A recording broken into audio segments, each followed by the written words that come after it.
So hey guys, welcome back to another video. और आज के इस वीडियो में रिव्यू करने वाला हूँ ये red gear F15 gaming mouse. और ये जो है ये एक बजट सेगमेंट का गेमिंग माउस है। और करंटली जब मैं वीडियो बना रहा हूँ ना तो इसका प्राइस है ओनली 331 रुपीज। तो मतलब एक बहुत ही बजट सेगमेंट का गेमिंग माउस है। और आप में से जो लोग मेरे सब्सक्राइबर नहीं हो तो उनको पता नहीं होगा कि इससे पहले ही मैंने एक आर्टिक फॉक्स का एक बजट गेमिंग माउस रिव्यू किया था जो कि अराउंड 350 रुपीज का था। तो वो भी बहुत सही गेमिंग माउस है, ये वाला माउस है। और इसकी लिंक आपको डिस्क्रिप्शन बॉक्स और ऊपर कार्ड में मिल जाएगी। तो अगर आप इस माउस को लेने का सोच रहे हो तो उस माउस को भी जरूर से जाके देखना, वो भी एक काफी अच्छा बजट सेगमेंट का गेमिंग माउस है। तो चलो करते हैं फिर अब इस माउस का एक फुल डिटेल्ड रिव्यू, जिससे कि आपको आराम से पता लग जाएगा कि आपको इस माउस को लेना चाहिए या नहीं।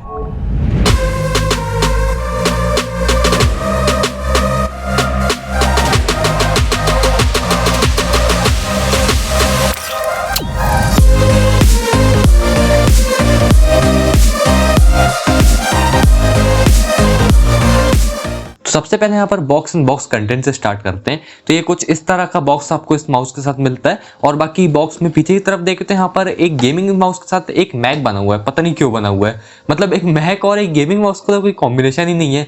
एक मैक तो बस गेमिंग माउस में एक माउस पैड की तरह यूज होता है। नहीं ऑफेंड मत होना मैक यूजर्स को, मैं आपको ऑफेंड नहीं करना चाहता हूँ, मैं बस ऐसे ही एक जोक मार रहा था। बाकी चलो यहाँ पर बाकी डिटेल्स देखें तो जो जरूरी डिटेल्स है वो मैं आपको दिखा देता हूँ। तो यहाँ पर इस माउस की केबल लेंथ है 1.5 मीटर्स की। इस माउस का वेट है 126 ग्राम्स का।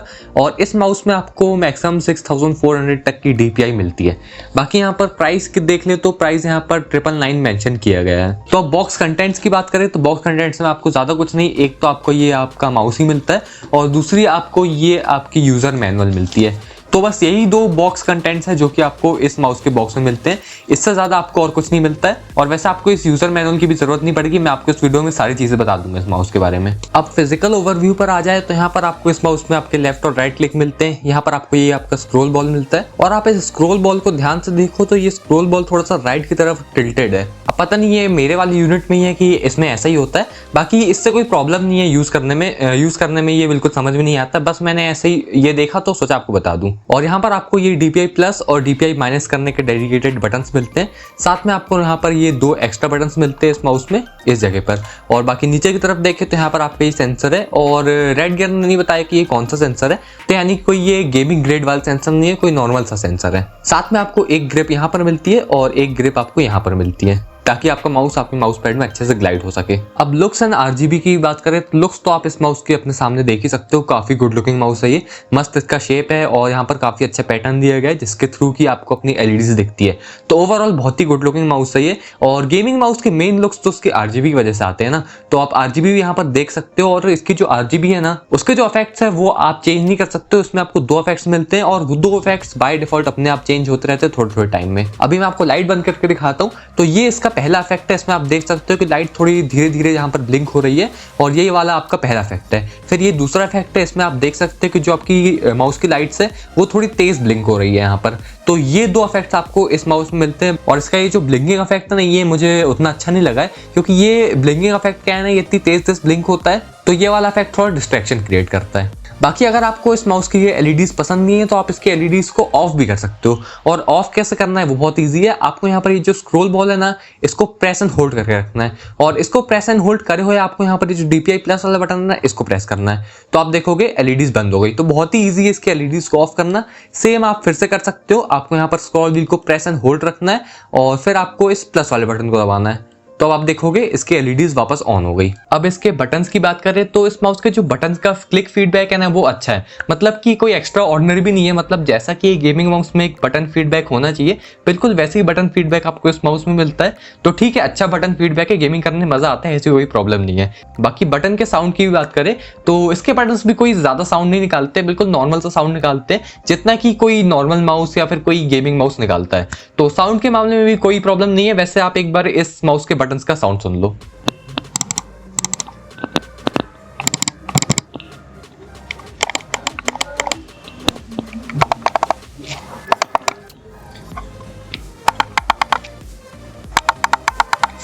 अब बिल्ड क्वालिटी की बात करें तो भाई बिल्ड क्वालिटी बिल्कुल टॉप नॉच है इस माउस की, और मैंने एक्सपेक्ट नहीं करा था कि 350 रुपीज़ का माउस इतनी अच्छी बिल्ड क्वालिटी आपको दे सकता है।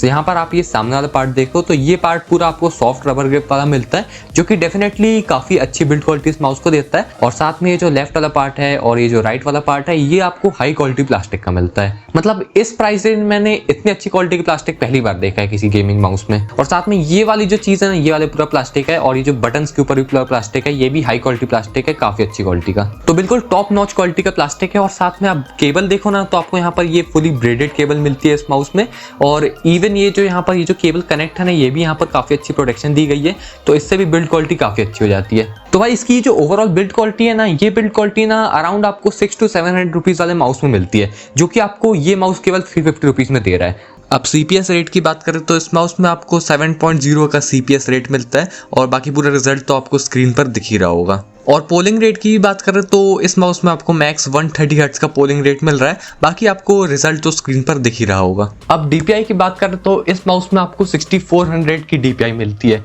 और इस DPI को ना आप 4 डिफरेंट लेवल्स में एडजस्ट कर सकते हो। तो इस माउस में आपको 4 लेवल्स की DPI मिलती है एडजस्ट करने के लिए, जो कि है 1000, 1600, 3200 और 6400। तो अगर आपको DPI एडजस्ट करना है तो आप इन 4 लेवल्स में DPI एडजस्ट कर सकते हो। और DPI एडजस्ट करने के लिए इस माउस में आपको डेडिकेटेड DPI प्लस और DPS माइनस का बटन मिलता है, तो उससे आप बहुत इजीली अपनी DPI को एडजस्ट कर सकते हो। और इतना ही नहीं, ये माउस आपको ये भी बताता है कि करंटली आपका माउस कौन सी DPI में है, और इस फीचर को ना बहुत सारे गेमिंग माउस मिस कर देते हैं, पर इस बजट सेगमेंट की गेमिंग माउस ने इस फीचर को मिस नहीं करा है। और आप कैसे पता लगा सकते हो वो मैं आपको बताता हूँ। तो सबसे पहले मुझे अपनी रिंग लाइट ऑफ करना पड़ेगा, मैं अपनी रिंग लाइट ऑफ कर देता हूँ ताकि आपको इस माउस के LEDs अच्छे से दिखे। तो अभी आप देख सकते हो कि ये वाला जो माउस है ना, ये अपने डिफॉल्ट DPI पे है, यानी कि लेवल 2 DPI, जो कि है 1600 DPI। तो अभी क्या है कि मैं इस प्लस वाले बटन को दबाऊंगा और आप इस माउस की LEDs पे गौर करना कि ये कितनी बार ब्लिंक होती है। तो अभी मैं प्लस वाला बटन दबाता हूं, तो अभी आपने देखा होगा कि LEDs जो है वो उसने 3 बार ब्लिंक करी, यानी कि अब ये माउस लेवल 3 वाली DPI पे आ चुका है, जो कि है 3200 DPI। अब मैं आपको इसको लेवल 4 पे करके दिखाता हूं, फिर से इसकी LEDs पे गौर करना। तो अभी आपने देखा कि जो LEDs है वो 4 बार ब्लिंक हुई, यानी कि अब ये 4 लेवल वाली DPI पे आ चुका है, जो कि है 6400 DPI। अब मैं आपको एक बार माइनस करके दिखाता हूं। तो अभी आपने देखा 3 बार LEDs ब्लिंक हुई, यानी कि लेवल 3 DPI। अब मैं एक और बार करके दिखाता हूं। अभी आपने देखा 2 बार इसकी लाइट्स ब्लिंक हुई, यानी कि अब ये लेवल 2 वाली DPI पे आ चुका है। तो इस तरह से आप पता लगा सकते हो कि ये माउस करेक्टली कौन सी DPI पे है। सर मैं रिंग लाइट का टेम्परेचर एडजस्ट कर लेता हूँ। हाँ अब ठीक है। तो कुछ इस तरह से आप इस माउस में पता लगा सकते हो कि करेंटली आपका माउस कौन सी DPI पे है। अब ये जो DPI लेवल्स है ना, ये बिल्कुल सही है, लेकिन अभी मुझे एक चीज़ की कमी लगी है कि यहाँ पर ये जो माउस है ना, इसमें 2000 से लेके 3000 की DPI के बीच का भी एक DPI लेवल होना चाहिए था, जो कि पर्सनली मेरे लिए एक स्वीट स्पॉट है, क्योंकि मैं जो भी गेमिंग माउस यूज़ करता हूँ ना, उसको मैं 2400 की DPI में यूज़ करता हूँ। तो वो वाला DPI लेवल इसमें नहीं है, तो मुझे थोड़ा सा इस माउस में एडजस्ट होने में टाइम लगा, क्योंकि 1600 DPI मेरे लिए बहुत कम है और 3200 DPI मेरे लिए बहुत ज़्यादा है। तो 2000 से लेके 3000 के बीच का एक DPI लेवल इस माउस में होना चाहिए था। बाकी आप जब भी इस माउस को कनेक्ट करोगे ना, तो ये माउस हमेशा अपनी डिफॉल्ट DPI से स्टार्ट होगा, जो कि है लेवल 2 DPI, यानी कि 1600 वाली DPI। फॉर एग्जांपल अगर आपने इस माउस को लेवल 3 या लेवल 4 वाली DPI पे सेट करा और फिर अपने PC को शट डाउन कर दिया, और फिर आप जैसे ही अपने PC को वापस से ऑन करोगे ना, तो ये माउस वापस से अपनी डिफॉल्ट DPI पे पहुंच जाएगा, जो कि है लेवल 2 DPI 1600 वाली DPI। तो हमेशा अपनी PC को ऑन करने के बाद आपको वापस से अपनी DPI एडजस्ट करना पड़ेगा, अगर आपको इसकी डिफॉल्ट DPI पसंद नहीं है तो। अब कंफर्ट की बात करें तो इस माउस में आपको एवरेज से कंफर्ट मिलता है, और इसका जो ओवरऑल शेप है इस माउस का, वो अर्गोनॉमिक तो है, लेकिन थोड़ा और बेटर अर्गोनॉमिक हो सकता था। अब इसका ये जो थोड़ा सा एवरेज से कंफर्ट है, इसका रीज़न ये है कि पूरा माउस तो देखो शेप सही है, मुझे इसका शेप सही लगा है। अपन माउस को इस तरह से होल्ड करते हैं तो ये जो 2 फिंगर्स यहाँ पर इस तरह से रेस्ट करती है ना, तो ये वाला जो साइड वाला पार्ट है इसको थोड़ा सा और अंदर की तरफ कर्व होना था, जिसकी वजह से यहाँ पर इन 2 फिंगर्स को ना और अच्छे से कंफर्ट मिलता है यहाँ पर। क्योंकि क्या था कि मैंने इस माउस को मैक्सिमम 2 घंटे तक गेमिंग के लिए यूज़ करा, कंटिन्यूसली यूज़ किया था, तो उसमें मुझे पूरे माउस में तो कंफर्टेबल लग रहा था, मेरे हाथ में बिल्कुल दर्द नहीं हो रहा था हथेली में और इवन यहाँ पर रिस्ट में। लेकिन ये जो 2 उंगली थी ना, जो माउस में कुछ इस तरह से यहाँ पर रेस्ट करती है, ये 2 उंगली, तो यहाँ पर मुझे थोड़ा इन दोनों उंगलियों में थोड़ा थोड़ा दर्द होने लगा था 2 घंटे बाद। तो बस वहीं पर मुझे थोड़ा सा डिस्कम्फर्ट लगा है, बाकी पूरा माउस कंफर्टेबल है, तो इसलिए जो है मैं इसको कंफर्ट के मामले में एवरेज बोल रहा हूँ। तो 2 घंटे तक तो आराम से आप यूज कर सकते हो इस माउस को, आपको इन दोनों उंगलियों में बिल्कुल दर्द नहीं होगा। लेकिन मुझे लग रहा है कि जैसे जैसे आप 2 घंटे के बाद जैसे जैसे टाइम बढ़ता जाएगा ना आपको माउस को यूज करने का, तो आपको इन दोनों उंगली में दर्द होने लगेगा थोड़ा थोड़ा। तो इसलिए जो है इसमें आपको एवरेज से कंफर्ट मिलता है। और ग्रिप की बात करें तो इस माउस में पूरी आपको रबर ग्रिप मिलती है, तो उससे ग्रिप बहुत अच्छी बनती है, माउस हाथ से फिसलता नहीं है। और इस माउस का जो शेप है ना वो भी सिमेट्रिकल है, तो अगर आप लेफ्ट हैंडेड हो या राइट हैंडेड हो तो आप दोनों तरह से इस माउस को यूज कर सकते हो, लेफ्ट हैंडेड और राइट हैंडेड दोनों तरह से। और इस माउस का वेट भी 126 ग्राम्स का ही है, तो ये माउस हल्का है, बिल्कुल भी भारी महसूस नहीं होता है। तो अभी आप ये वाला पार्ट देखकर इस माउस को लेना कैंसिल मत कर देना, वर्डेड वाला पार्ट जरूर देखना, तो आपको थोड़ा और बेटर समझ में आएगा कि आपको इस माउस को लेना चाहिए या नहीं। अब कंफर्ट की बात करें तो इस माउस में आपको कोई गेमिंग ग्रेड सेंसर नहीं मिलता है, इसलिए भी आप देखो कि यहाँ पर अमेज़न के पेज पर ना कहीं पर भी रेडगर ने मेंशन नहीं करा है कि इस माउस में आपको कौन सा सेंसर मिलता है। तो इस माउस में आपको एक वही नॉर्मल सा सेंसर मिलता है जो कि नॉर्मल बजट गेमिंग माउस और आपके नॉर्मल माउसेस में होता है, तो वही वाला सेंसर आपको इस माउस में मिलता है। बाकी अब इस माउस की परफॉर्मेंस की बात करें तो मैंने इस माउस से वैलोरेंट और काफी सारे स्टोरी बेस्ड गेम्स खेल के ट्राई करा, तो सब चीज में मुझे सब अच्छा लगा, स्टोरी बेस्ड गेम्स में तो कोई प्रॉब्लम नहीं लगी है। बाकी ई स्पोर्ट्स की बात करें जैसे कि वैलोरेंट, तो उसमें मैंने फ्लिक्स ट्राई करे, तो जो मैंने बिल्कुल तेज फ्लिक्स ट्राई करे तो वो तेज फ्लिक्स तो ये माउस डिटेक्ट कर रहा था, लेकिन फिर मैंने एकदम एक्सट्रीम फ्लिक्स ट्राई करे, यानी कि मैंने माउस को एक एंड से झटके से दूसरे एंड तक ले गया ना, तो उस केस में फिर ये माउस मेरे इतनी फास्ट मूवमेंट को ट्रैक नहीं कर पा रहा था। तो ठीक है, ये चीज तो नॉर्मल है, अब ये एक बजट सेगमेंट का गेमिंग माउस है, तो एकदम एक्सट्रीम लेवल की जो फ्लिक्स है ना वो ये डिटेक्ट नहीं कर पाएगा, लेकिन जो फास्ट फ्लिक्स है ना वो ये माउस आराम से डिटेक्ट कर लेता है। और वो जो एक्सट्रीम फ्लिक मैंने करा था ना वो नॉर्मली ऐसे कोई कैजुअल गेमर करता नहीं है, वो बस प्रोफेशनल गेमर्स करते हैं। तो अगर आप अपनी कैजुअल गेमिंग के लिए इस माउस को ले रहे हो ना तो बिल्कुल आपको एकदम सही परफॉर्मेंस देगा ये माउस, क्योंकि नॉर्मली क्या है कि अपन केवल फास्ट फ्लिक करते हैं, अपन वो एक्सट्रीम वाली फ्लिक नहीं कर सकते हैं। तो ओवरऑल परफॉर्मेंस को सम अप करूं तो एकदम मस्त परफॉर्मेंस दिया मुझे इस माउस ने गेमिंग के टाइम पर। अब इस माउस के कौन से यानी कि डिसएडवांटेजेस पर आ जाए तो मुझे इस माउस में बस एक ही कौन मिला है, और वो है इसका लिफ्ट ऑफ डिस्टेंस। अब लिफ्ट ऑफ डिस्टेंस क्या है कि नॉर्मल जब अपन माउस को यूज करते हैं और यूज करते करते जैसे सरफेस से थोड़ा सा भी ऊपर उठाते हैं तो माउस काम करना बंद कर देता है, लेकिन इस माउस को अगर आप थोड़ा सा ऊपर उठाओगे ना तो तब भी ये माउस काम करता रहता है। देखो मैं आपको दिखाता हूँ कितनी ऊपर से, फिर आपको बेटर आइडिया लगेगा। तो ये मेरा माउस पैड है और ये मैंने माउस रख दिया है, तो अभी देखो अपन ऐसे नॉर्मल सरफेस पर रखते तो बराबर काम करता, उसमें कोई दिक्कत नहीं है। लेकिन मैं इस माउस को थोड़ा सा इतना ऊपर उठाता हूँ ना, तो इतने ऊपर उठाने पर ये देखो, इतनी ऊपर भी उठाने पर ये माउस काम कर रहा है बराबर से। तो आप देख सकते हो कि काफी ऊपर मैंने उठा लिया है और अभी भी ये माउस काम कर रहा है। अब मैं थोड़ा और ऊपर उठाऊंगा तो इतनी ऊपर उठाने में काम नहीं करता है। तो इस माउस का लिफ्ट ऑफ डिस्टेंस थोड़ा सा ज्यादा है, इससे बस एक प्रॉब्लम होती है कि नॉर्मल स्टोरी गेम्स में तो कोई दिक्कत मुझे नहीं लगी है, लेकिन ई स्पोर्ट्स गेम जैसे कि वैलोरेंट जब मैं इससे खेल रहा था ना तो मैं वहां पर जैसे अपना एम इधर उधर कर रहा था और मेरे माउस पैड के थोड़ा सा एकदम कॉर्नर पे आ जा रहा था, तो उसे वापस से रीसेंटर करने के लिए माउस को उठा के बीच में लाता हूँ, तो उसमें क्या हो रहा था कि जैसे मैं माउस को थोड़ा सा उठा के बीच में ला रहा था ना तो माउस उठाने के बाद भी मेरा एम हिल रहा था, जिसकी वजह से कभी एनिमी मेरे सामने हो रहा था ना तो मेरे साथ ये हो रहा था।